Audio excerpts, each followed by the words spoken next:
Hey everybody, it's Ryan from Pie Records, and I'm here with Mike from the Slimetones. How are you?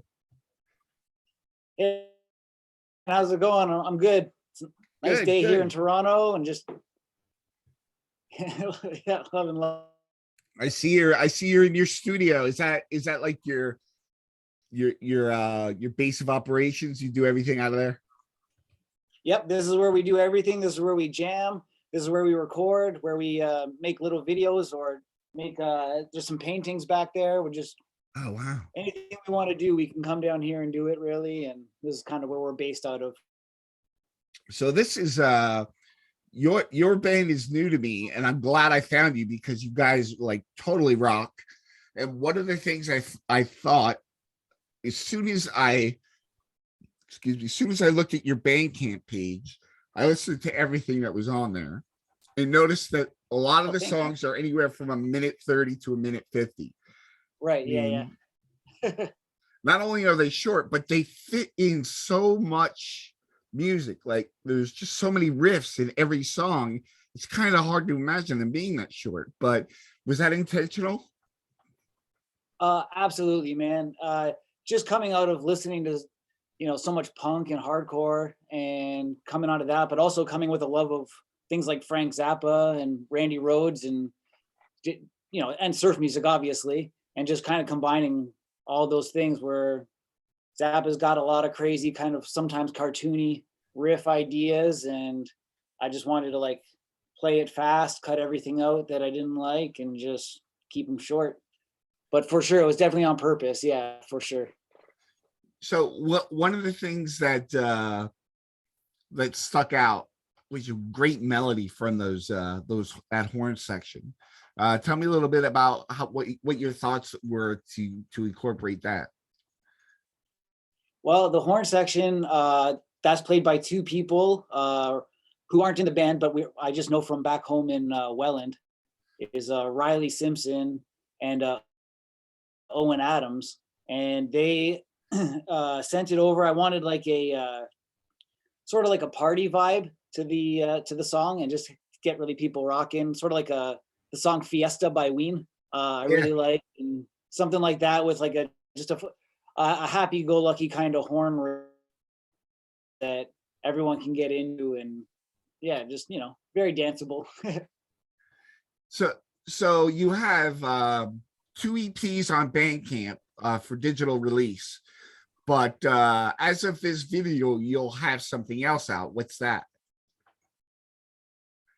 Right. So on Friday, on April 15th, the third one will drop, the third installment of this sort of 7-inch series that we did called the Turtle Music 7-inch series, and this will be the third and final installment of it. This is Turtle Ranch, and it's more of kind of country based. There's some slide guitar on it, and a little bit slower songs, but still short, just little rippers that yeah, we really like to play and had a good time doing, and kind of just wanted something with more of a bit of like a ranch vibe to it, and sort of, yeah, still happy though and fun to listen to. But we're excited to put it out, and yeah, that'll be So out on Friday. are you putting it out yourself? Yeah, so for each of these, we've done the physical 7 inches, sort of smaller runs of them, and then put them out on Spotify, and just sort of testing the waters for when we do full length, which we're going to start recording over the summer and hopefully have out by the end of the year.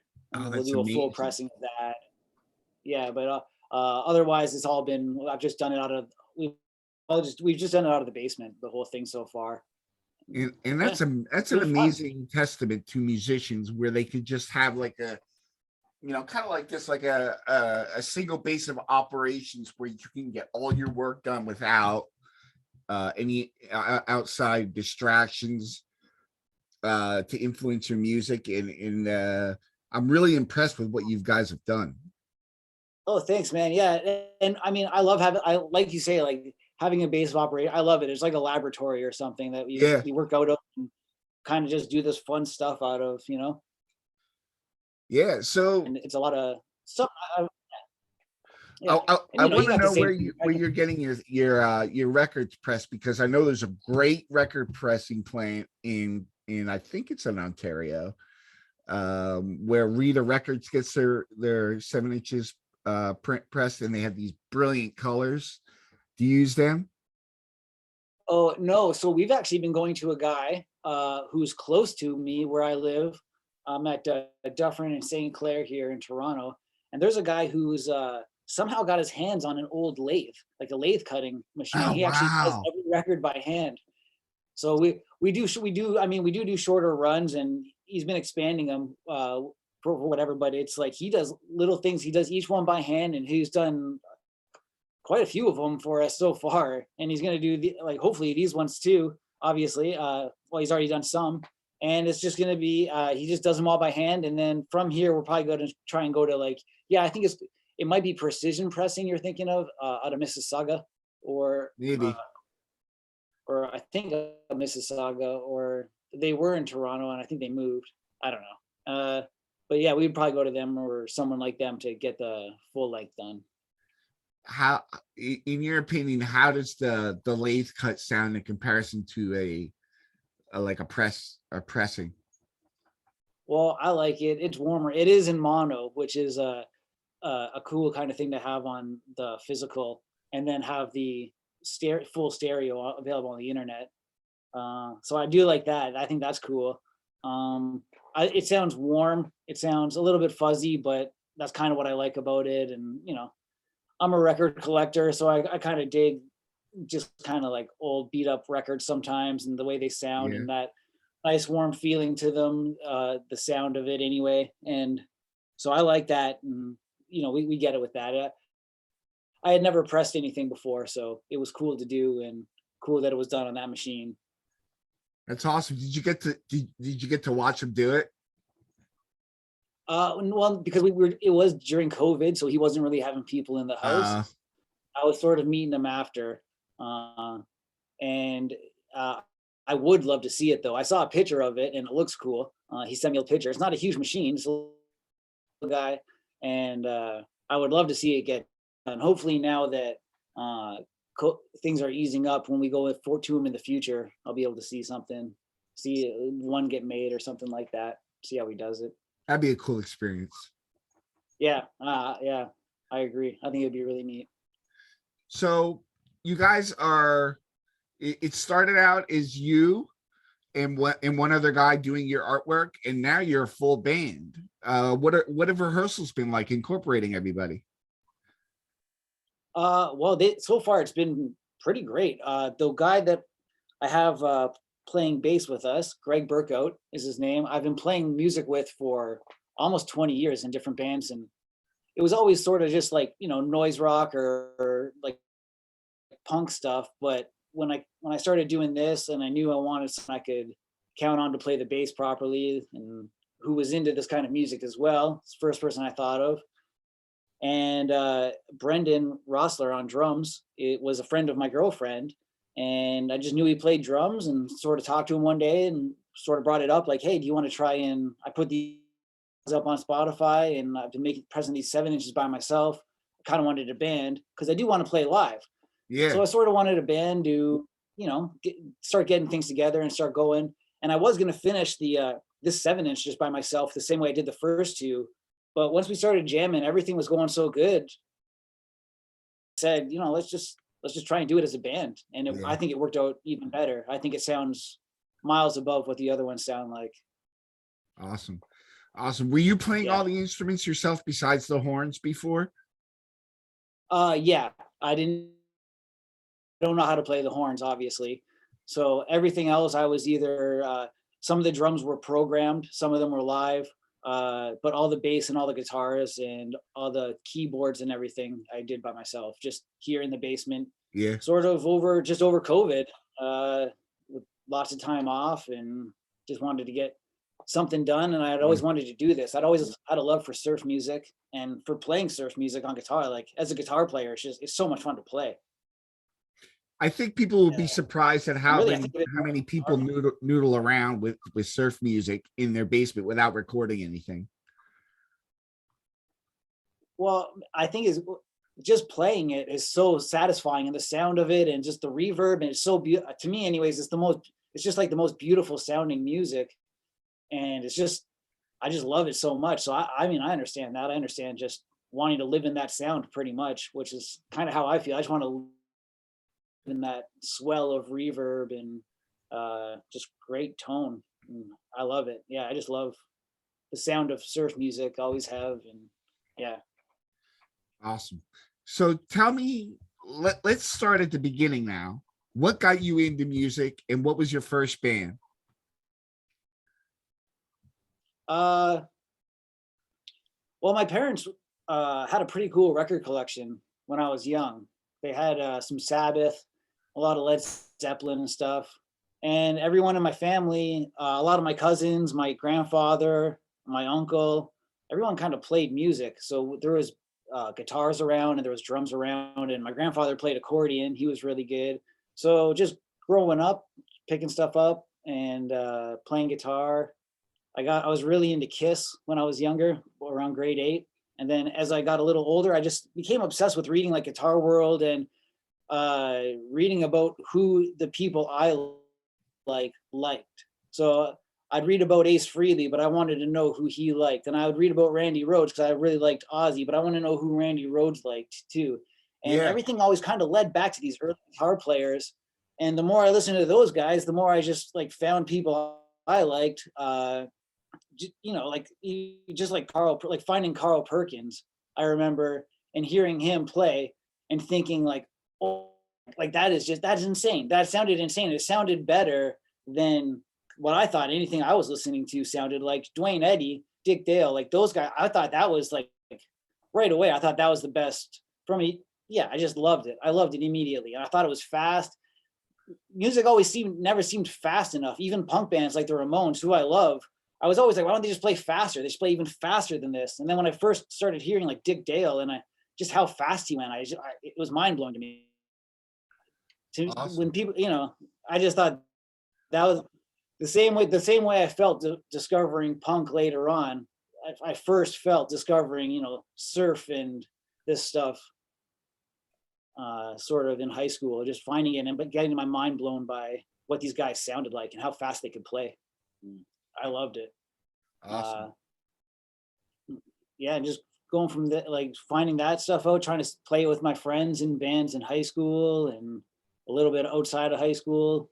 There was always a little bit of surf in what I was doing, surf punk, or even with some of the hardcore bands I was in, I would try and throw in kind of surf riffs.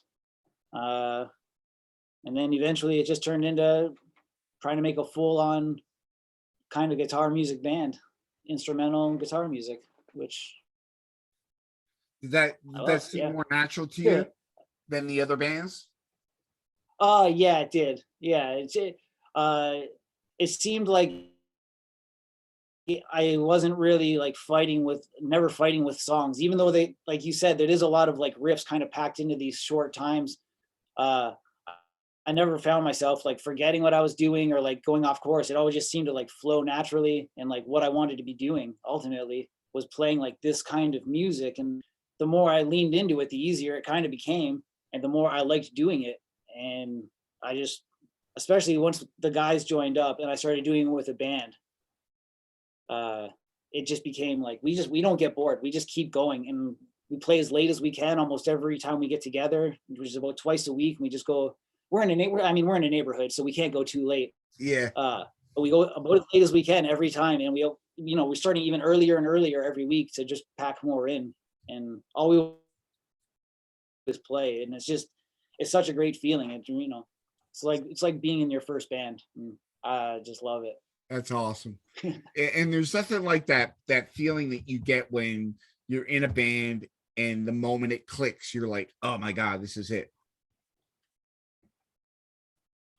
Oh, exactly. And yeah. And once you feel that, and then things become clear too. And you realize like, oh, we are going to be able to like take this and play shows, and like we can probably go some places, and people might like this. Show up anywhere and play this, and we want to go everywhere and play it, and we want to show the whole world it. And we just became instantly really proud of it, and really all of us really on board to just take it as far as we could That's awesome. and do what we can with it. That's awesome. Do you have plans? Are you still rehearsing to the point where you can all play live, or are you ready to play live right now? Well, so the way that it happened with getting the other guys into the band was basically they joined, and within 3 or 4 practices, I knew I let's record this next 7-inch together. Let's do this. Like, don't worry about me doing it. The plan, I told them like, I'm going to do this, and you guys play it, but let's just do this. And for a few months, that took up most of our time, was recording those songs. But now we're back into, yeah, we're getting ready to play. We're very close to being ready to play. It's really, we have the songs, the amount of songs are there, and they're demoed or whatever. And we're just going through them, learning them, writing new songs, and it would go fine. If we played right now, it would go fine, but we want more. We want to pad it even more and just be ready for really any situation. And try and go in as professionally as we can, I guess, to just start playing right away. Are you looking at doing a record release party? Yeah, I'm sure that we'll do something in Toronto here once the full length is done, probably for the one that's coming out on Friday. That'll be more a little kind of what we've done already, which is just let people know about it, and it's more just to build awareness of the band and let people know. And once that's done, we'll probably do a music video, something to just put online or something. I don't know how many people watch music videos, but try and do something. And then Yeah. once the full length comes out, hopefully I'll have done a few more things, and we'll played some shows, and some people will know who we are, and we'll be able to have a nice record release and have a good time, have a party, and yeah, put the record out. I would say from your themes and the artwork that you have, you would make very interesting music videos. And I don't think there's enough music videos in this day and age. I think that would be a good step for you. I would love to do it. Both the guy who does, James Yates is the name of the guy who does all the art for and we met in film school. That's what we were going to college for. And so I would love to, yeah. I am getting to sink my teeth into some videos, and we have some ideas kicking around. Awesome. And so we're really gonna probably put some time into them and try and get, I don't know, as much people to watch them as we can, if people do watch videos anyway. If they like surf videos or surf music, hopefully they'll be into what we do. Yeah, I absolutely believe they would, because you have a very unique and clean sound. It's very I don't know. I guess the word is exciting, because I want to know what the next, because the songs are so short. I'm looking forward to the next song. And it's, when you kind of get in that thing where like, I can't wait to hear what they do next. Oh, thanks, man. That's basically the highest compliment I could I could think of. It's just, yeah. Well, I guess that's the plus of keeping the song so short, is we don't want to bore anybody, or we don't want to turn anybody off who it's like, oh God, this is going on forever. Yeah, yeah. I think you guys really have something. And if there ever comes a chance that you guys can come to America, or United States, come to Philly, because I would love to live stream one of your shows. It'd be great to meet you guys. Oh man, we would love to do it. We're not even Philadelphia is not even really that far away from where we are, but we definitely would love to come to the States as a whole and come and play for America and meet people and get out of our sort of bubble that we've been in for these years, that everybody's really been in, but Yeah. people are busting out. And so I don't know, hopefully we can bust out pretty soon, get down to see you guys. Yeah, that would be amazing. I would love it. Amazing. So I'm gonna comment on your shirt, because I love Bane. Okay, yeah. How is is it the shortness of the songs the only thing representative of your hardcore roots, or are there other elements to the music that you would say come from hardcore? Well, man, sometimes I do think that sometimes we've thrown in some drum beats or whatever, kind of more reminiscent of I don't know, this is so specific, but like hardcore kind of galloping rather than sort of old classic, just drum, 1, 2, 3, 4 sort of things. And but otherwise, no, pretty much just the shortness of the songs and the attitude of the I guess, which is just the speed and kind of ferocity of it, or going for that anyways. Yeah. And just the mindset of like, just get it done. The probably more the hardcore mindset plays into it of like, get it done. Like, we don't have a studio to go to, so let's build a studio. We do that. Let's mix and master it ourselves, because we can't afford to pay anyone. So let's do that.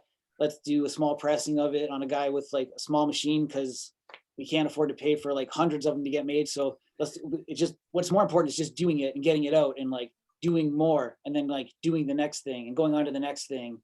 And like, that's what we always did when I was younger, and not, not with this lathe cutting or whatever, but like just being in punk bands, it was always just record your next step, write 4 songs, record them, see what it sounds like, try and get it to sound better than the last ones, and just move on and always try and do better. And for sure, we have that mentality of every time we do something, we want it to be better. We record all our practices and then listen to them, and we just like, that fill might not work, or that guitar run, like, that's sounding wonky. I got to do something else other than that. It's just always about like just trying to like achieve higher. I would put it as. Achieving all. Yeah, exactly. Yeah. Giving it your all. Yeah. uh All. Exactly. that's my favorite band. Oh, really? Okay. Yeah. Yeah. I actually just watched a little thing on all today. The filmage.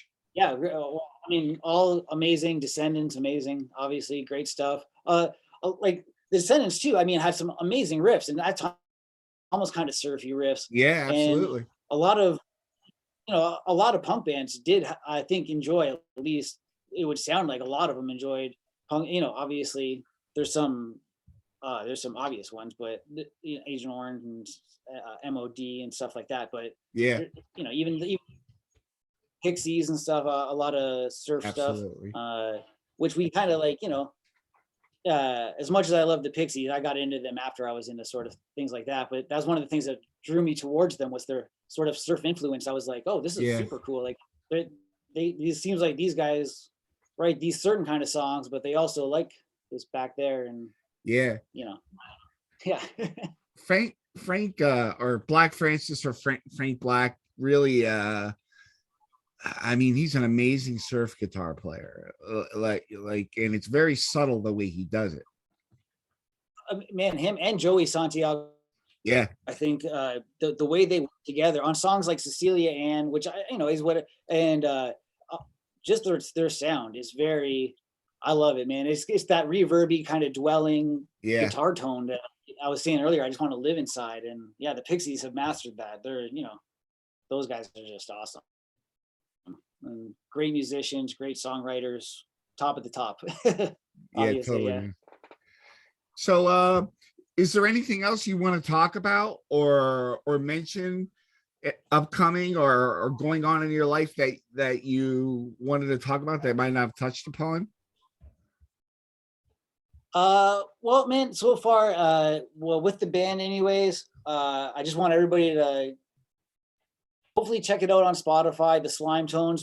We do have actually a short cartoon video on YouTube for anyone who wants to check it out, for the song Toxic Speech. Excuse me. Coming out, we have, of course, the 7-inch coming out on Friday, and then hopefully keep your eyes open for the full length, which we're going to be doing over the summer. And then hopefully we can come to Philadelphia. We can come to at least, states that are close to us anyway, to begin with, New York State and Ohio, Pennsylvania, these kind of places. And we'll be around Canada. If anybody listening from Canada, will probably be coming to Ottawa, up to Ottawa, Winnipeg, and all that soon. We're looking at shows up there. So it's moving. We're moving forward, and hopefully it speeds up and goes fast the whole time. Awesome. Thank you so much, Mike, for coming on the show. I gotta say, you're just as cool a person as I was expecting from listening to the music. I was very excited to hear how cool and modern sounding it was on Surf. It is very clean recording.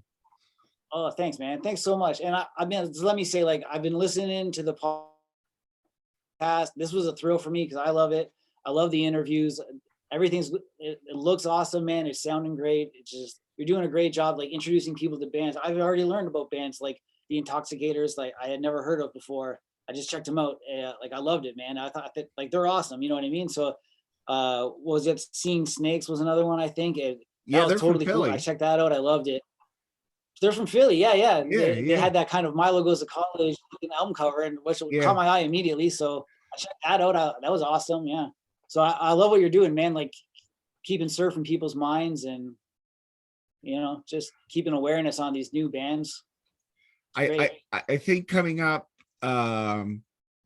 there's going to be when things are open close to normal, there's going to be a huge surge in the surf movement. I think people really got together and put their heads, they went head first into surf music. I've seen that because I've been doing these interviews all through the pandemic and quarantine, and that's why I started. And I just found out like so many people have been starting surf bands. Oh man, I love it.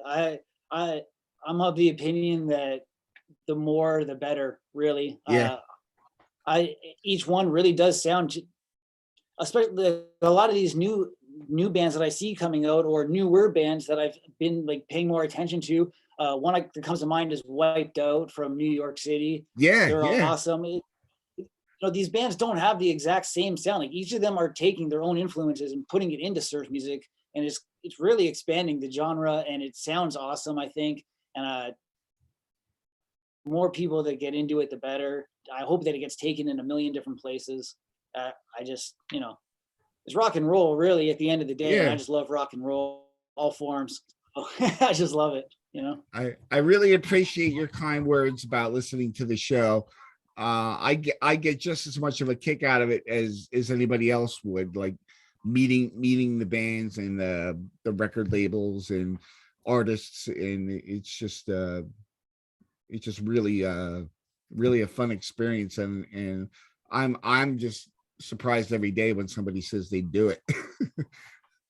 Yeah, man. Oh, well, like, I don't know. I think it's cool, man. I think what you're doing is fucking wicked. It's definitely bringing awareness, and I've been sending some links to people and stuff. Some of my buddies who I know like this kind of music, and been sending them links to the podcast and some of the videos and stuff. Oh, awesome. Hopefully you get all the exposure in the world, man. I hope the best. This was great. Thank you so much. This Awesome, was man. totally awesome. Yeah, I had a great time meeting you. Thank you, Mike. Have a great night. Have a good one, man. See you later.